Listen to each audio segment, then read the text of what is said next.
সেচ দপ্তরের আধিকারিকদের সঙ্গে ভাঙন পরিস্থিতি পরিদর্শন করতে গিয়ে দুর্গতদের বিক্ষোভের মুখে পড়ে মেজাজ ঝাড়ালেন মালদার রতুয়ার তৃণমূল কংগ্রেসের বিধায়ক সমর মুখার্জি। বিধায়ক পুলিশ দিয়ে বিক্ষোভকারীদের গ্রেপ্তার করার হুঁশিয়ারি দেয় বলে অভিযোগ। আমি বললাম যে বাঁশ দিয়ে এখানে সলিউশনটা হবে, বস্তাতে হবে না, এইটুকাই বলেছি। এইটুকাই তো বলেছি। কি বলছেন এমএলএ সাহেব? এমএলএ সাহেব বলছে তুই সালা বলছে আমাকে।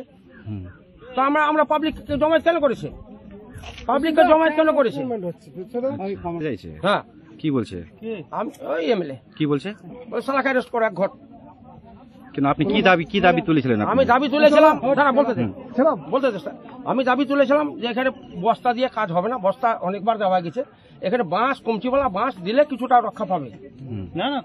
কমচিওয়ালা বাঁশ বাঁশ যদি দেওয়া যায় 2,000-5,000 বাঁশ কমচিওয়ালা। হ্যাঁ, এই কথা বলতে গিয়ে কি এমএলএ সাহেব রেগে গেলেন? এমএলএ সাহেব রেগে গেল। আমি চিফ ইঞ্জিনিয়ারকে বলছিলাম, এমএলএ সাহেব বলছে এই শালাকে অ্যারেস্ট করো। ওইটাই ওনার কথা বলছে, স্যার 1 মিনিট গঙ্গা বন্ধনটা কেমন করে কি হবে স্যার, আমাদের কাটাহাজারটা কেমন করে বাঁচবে, সেটা কেন বাঁচছে না স্যার? গত বছর 1 বছর হয়ে গেল স্যার, 2-3টা গ্রাম নষ্ট হয়ে গেল, কেন হলো না? এখন বাঁশ বাঁধবো, বোরা ফেলবো, কেন এখন হচ্ছে?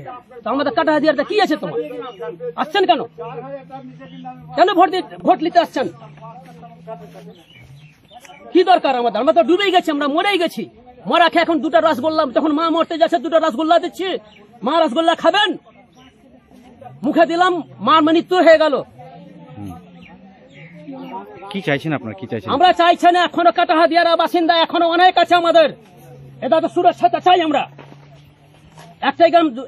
রবিবার এই ঘটনাকে কেন্দ্র করে ব্যাপক উত্তেজনা ছড়িয়ে পড়ে মালদার রতুয়া 1 নম্বর ব্লকের মহানন্দা টোলা অঞ্চলের শ্রীকান্ত টোলা এলাকায়। নিজে এসছেন ইরিগেশন ডিপার্টমেন্টের চিফ ইঞ্জিনিয়ার সাহেব নিজে দেখে গেলেন, এমএলএ সাহেব আছেন, ব্লক অফিসিয়ালসরা আছে, আমরা তো আছি, এক্সিকিউটিভ ইঞ্জিনিয়াররাও এসছিলেন, দেখে গেলেন।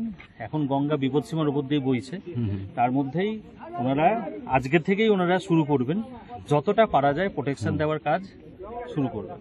কি মানে কিসের কাজ শুরু হবে স্যার? সেটা তো ওনাদের ইঞ্জিনিয়ারিং পয়েন্ট অফ ভিউ, বালির বস্তা দিয়ে না, সেটা ইঞ্জিনিয়ারিং যেভাবে করা যায় সেইভাবে রক্ষা করার ব্যবস্থা করা হবে, যতটা পারা যায় রক্ষা করার ব্যবস্থা করা হবে। স্যার আজকে কান্তটোলা বা আপনার শ্রীকান্তটোলা কতটা ঘর বাড়ি চলে গেছে, কিছু খবর টবর আছে আপনাদের কাছে? আছে, তো কান্তটোলার তো অনেকটাই চলে গেছে, শ্রীকান্তটোলার বেশ কিছুটা গেছে। ঠিক আছে, আমরা অ্যাসেসমেন্ট করছি, পর্যাপ্ত ত্রাণ সবাইকেই দেওয়া হচ্ছে, দেওয়া হবেও। ঠিক আছে, জনগণের সাথে আমরা সবাই আছি, আমাদের পশ্চিমবঙ্গ সরকার। মালদা থেকে দেবাশিস পালের রিপোর্ট, আনন্দ বার্তা।